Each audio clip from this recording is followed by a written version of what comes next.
اچھا، کیا ہوتا ہے کہ ایمان کی تکمیل ہو جاتی ہے جب ہم رسول پاک صلی اللہ علیہ وسلم کے بتائے ہوئے طریقے پر چلتے ہیں، تو ہمارا جو ایمان ہے وہ مکمل ہو جاتا ہے اور ہمیں دنیا اور آخرت میں کامیابی ملتی ہے۔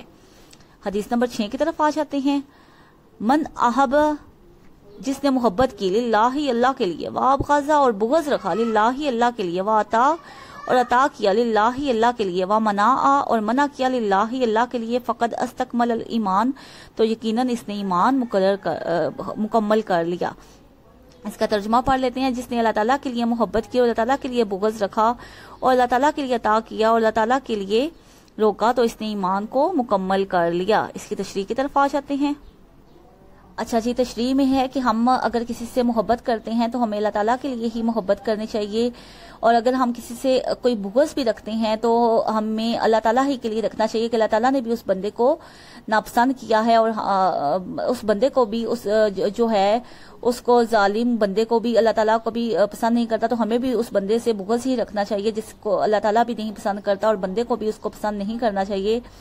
اللہ تعالیٰ سخاوت جو ہے وہ صرف اللہ تعالیٰ ہی کی، جو مال خرچ کرتے ہیں ہم، وہ ہمیں لوگوں کو دکھانے کے لیے نہیں بلکہ صرف اللہ تعالیٰ کی خوشنودی کے لیے خرچ کرنا چاہیے، اور اگر ہم مال روکتے ہیں تو وہ بھی اللہ تعالیٰ ہی کے لیے روکنا چاہیے۔ اللہ تعالیٰ نے جن موقعوں پر اور جن اشیاء پر مال و دولت خرچ کرنے سے منع کیا ہے تو ہمیں ان پر مال خرچ نہیں کرنا چاہیے۔ حدیث نمبر 7 کی طرف آ جاتے ہیں۔ لیسا، نہیں ہے، منا، ہم میں سے، من لم یرحم، جو نہ رحم کرے، صغیرنا، ہمارے چھوٹے، ولم یوقروا، اور نہ احترام کرے، کبیرنا، ہمارے بڑوں کا۔ تو اس کا ترجمہ ہے وہ شخص ہم میں سے نہیں جو ہمارے چھوٹوں پر رحم نہ کرے اور ہمارے بڑوں کا احترام نہ کرے۔ تو چھوٹوں پر رحم کرنا بہت زیادہ ضروری ہے۔ زمانے جاہلیت میں تو ایسا ہوتا تھا کہ بچوں پر بہت زیادہ ظلم کیا جاتا تھا، بچیوں کو زندہ دفن کر دیا جاتا تھا۔ تو حضور پاک صلی اللہ علیہ وسلم کی تشریف آوری سے یہ سب کچھ ختم ہو گیا۔ نبی پاک صلی اللہ علیہ وسلم نے فرمایا، جس گھر میں کسی یتیم بچے کی پرورش کی جا رہی ہو وہ گھر سب سے اچھا ہے۔ اور آپ صلی اللہ علیہ وسلم نے فرمایا، بچے اللہ تعالیٰ کے پھول ہیں، تو اکثر اوقات ان سے غلطیاں ہو جاتی ہیں، تو والدین کو چاہیے کہ انہیں پیار و محبت کے ذریعے سے سمجھائیں اور انہیں نبی پاک صلی اللہ علیہ وسلم کے عشق و محبت کی تعلیم دیں، اور نماز پڑھنے کا بھی ان کو حکم دیں۔ تو بڑوں کا احترام، جہاں پر چھوٹوں پر رحم کرنے کے بارے میں بتایا گیا ہے، وہاں پر بڑوں کے احترام کے بارے میں بھی بتایا گیا ہے کہ بڑوں کا احترام بھی، چھوٹوں پر رحم کرنا بھی ضروری ہے اور بڑوں کا احترام کرنا بھی بہت زیادہ ضروری ہے۔ چھوٹوں کو چاہیے کہ وہ بڑوں کی باتوں کو مانیں، بشرطیکہ یعنی کہ وہ قرآن و سنت کے اگر خلاف نہ ہو، یعنی کہ اگر آپ کو کوئی بڑا ایسا حکم دے رہا ہے کہ جو قرآن و سنت کے خلاف ہو تو وہ بات آپ پر ماننا ضروری نہیں ہے۔ بزرگوں کا احترام کرنا چاہیے، ان کو اگر وہ بس وغیرہ میں بیٹھے ہیں تو ان کو جگہ دے دیں، یا پھر ان کو اگر وہ سڑک کراس کر رہے ہیں تو ان کو سڑک جو ہے وہ آپ کراس کروا دیں۔ تو اس طرح کی آپ لوگ بڑوں کی خدمت کر سکتے ہیں۔ حدیث نمبر 8 ہے، الراشی، رشوت دینے والا، والمرتشی، اور رشوت لینے والا، کلاہما فی النار، دونوں آگ میں ہیں۔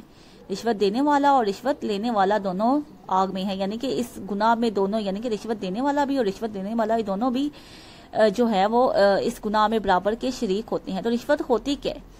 کسی صاحب اختیار یا سرکاری ملازم کو مال پیش کرنا تاکہ وہ اس کے حق میں یا اس کے مخالف کے خلاف فیصلہ دے، تو یا پھر شریعت میں جس کام کا معاوضہ لینا درست نہ ہو اس کا معاوضہ لینا رشوت کہلاتا ہے۔ تو جب عدل و انصاف ختم ہو جاتا ہے تو معاشرے میں جو رشوت سازی کا بازار گرم ہو جاتا ہے۔ تو جب رشوت پھیلتی ہے تو معاشرے سے امن و سکون ختم ہو جاتا ہے، مظالم بڑھتے ہیں اور غریب کو جو اس کا حق ہے وہ بھی نہیں ملتا۔ تو رشوت کا انجام یہی ہے کہ رشوت دینے والا بھی اور رشوت لینے والا دونوں کو جہنمی قرار دیا گیا ہے اور کہا ہے کہ وہی ان کا ٹھکانہ ہے۔ تو ہمیں اس حدیث کے پیش نظر رشوت جیسی برائی سے بچنا چاہیے۔ یہ آپ لوگوں کی 4 تا 8 احادیث ہیں جن کو میں نے آپ کو سرسری سا بیان کر دیا ہے، اور امید ہے کہ آپ کو سمجھ آ گئی ہوگی۔